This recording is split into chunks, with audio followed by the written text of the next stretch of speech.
¿Qué tal amigos? Mi nombre es Ambrot Cruz y el día de hoy vamos a ver cómo utilizar esta plantilla automatizada en Excel para generar una campana de Gauss o bien pues la gráfica de distribución normal de un conjunto de mediciones de un fenómeno físico.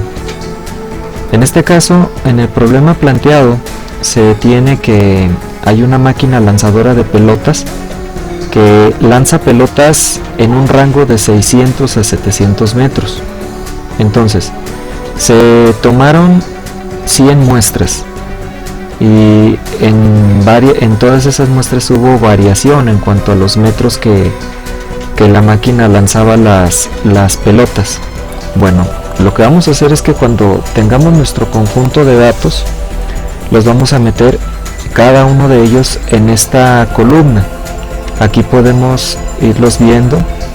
En este caso se llevaron al efecto 100 muestras, y estas 100 muestras, bueno, poco más de 100 muestras se fueron metiendo aquí en el Excel. Llegan, si ustedes pueden observarlo, hasta la celda A191, que es el último dato que nos muestra 709 metros. Bueno, entonces una vez que ya metimos todos nuestros datos muestrales aquí en cada una de estas celdas, lo segundo que vamos a hacer es sacar un promedio de esos datos. En este caso, como aquí puede verse, se sacó un promedio de comenzando desde la celda A4 hasta la A191. Se hizo lo mismo para obtener la desviación estándar, nada más que una aclaración: la desviación estándar que se sacó es una desviación estándar muestral. Esta desviación estándar muestral corresponde a un conjunto de datos, más no a todo el universo de datos posibles. Por eso se utilizó esta función llamada desbest.m. Entonces, esta función se consideró de igual forma desde A4 hasta A191, como puede verse. Posteriormente, se le sacó estos datos. Posteriormente, también de este conjunto de datos, desde A4 hasta 191, se utilizó la función max para calcular cuál fue la muestra más alta que en metros que se obtuvo. En este caso la máquina lanzó hasta 739 metros, y de igual forma cuál fue lo mínimo en metros, cuál fue la muestra más pequeña en metros que se recabó.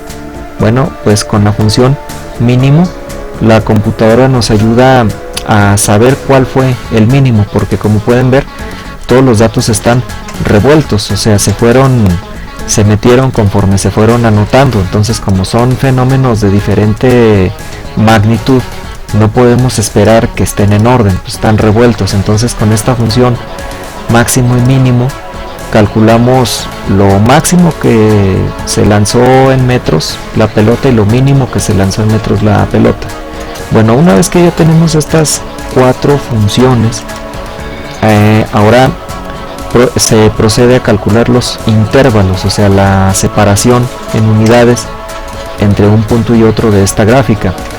Para poderlo lograr, nos vamos a nosotros a basar entre el valor mínimo medido de esta muestra, el valor mínimo obtenido, lo vamos a tomar nosotros como referencia. En este caso, si lo mínimo que la máquina lanzó fue una pelota a 642 metros, pues bueno, yo voy a empezar desde 640. Le estoy dando todavía una tolerancia de 2 unidades a mis intervalos, a mi inicio de intervalos, a mi límite inferior. Le estoy dando una tolerancia de 2 unidades. Ahora bien, ¿hasta dónde tienen que llegar los intervalos? Bueno, los intervalos se van a calcular hasta el valor máximo de referencia. En este caso la máquina lanzó hasta un máximo de 739 metros. Entonces, si la máquina calculó hasta un máximo de 739 metros, yo le voy a dar aquí un margen de hasta 745 metros. Entonces, una vez que tengo yo de dónde comenzar a calcular mis intervalos, lo siguiente es determinar a cuánta separación debe haber entre cada uno de ellos. Si por ejemplo yo dejo una separación de 600, dejo una separación de 2 unidades entre intervalos, fíjese lo que pasa en la gráfica. La gráfica tiende a mostrarme incompleta la campana. Entonces yo lo que voy a hacer es reducir, hacer los intervalos más grandes, la distancia entre los intervalos más grandes. En este caso voy a ir de 5 en 5, y cuando hacemos eso podemos nosotros darnos cuenta que se genera nuestra gráfica de distribución normal. Ahora bien, la distribución normal, que en sí es lo que nos arroja esta gráfica, la distribución normal se basa en esta fórmula. Yo voy a meter la función distribución normal n, y entonces como primer punto de referencia tomo lo que haya, en este caso en D7, que es el inicio de mi intervalo. Inmovilizo el valor hasta D3, que en este caso D3 viene siendo aquí, ¿sí? Ojo, distribución normal comienza calculando el dato que hay en D7, inmovilizo el dato que hay en D3, en D3 tengo mi promedio, luego inmovilizo el dato que hay en E3, que es mi desviación estándar, y a todo esto le pongo un 0 de falso. Entonces, con esta fórmula genero yo la distribución normal. Ahora bien, para calcular las pelotas que tuvieron, la misma recurrencia en cuanto a mediciones, lo que hago es utilizar esta función, contar si conjunto. Entonces estipulo qué es lo que quiero yo procesar. Pues le digo toda la columna A, lo que sea menor, tomando en cuenta D8 está aquí, referenciarlo con la columna A y compara que sea mayor o igual a lo que hay en D7.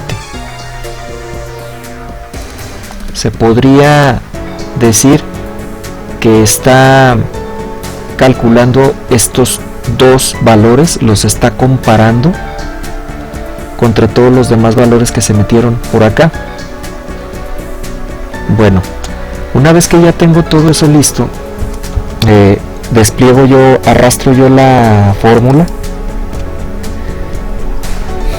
que como pueden ver me calcula, se está todo manejando conforme al límite superior e inferior de los intervalos. Entonces la gráfica necesariamente se genera de esta columna. Tengo yo seleccionados todos los datos de esta columna, y al seleccionar todos los datos de esta columna, vamos a verlo. Voy a borrarla. Bueno, aquí se puede ver. Al tener seleccionados todos los datos de esta columna, distribución normal, es entonces cuando yo le doy en insertar y luego le doy aquí en gráficos y utilizo por ejemplo, y ya se genera mi distribución normal. Bueno, esto, como pueden ver, es un método simplificado para obtener una gráfica de la distribución normal de mediciones basadas en un fenómeno. Sería el equivalente a que ustedes utilicen la función de raíz cuadrada en una calculadora, con la cual, al introducir un valor y ejecutar la función, obtienen un resultado. Bueno, es exactamente lo mismo. No estamos nosotros realizando manualmente ninguno de estos procesos, se lo estamos dejando a la computadora. ¿Cuál es el objetivo de hacerlo de esta forma? Simplemente ahorrar tiempo, o bien darnos un norte de las funciones matemáticas implícitas en la función que nos permite graficar la distribución normal. Bueno, de mi parte pues es todo. Espero esta plantilla, que la voy a dejar en la descripción, les sea útil. Les agradezco por ver el video y pues nos vemos en el siguiente. Mi nombre es Ambrot Cruz. Hasta la próxima.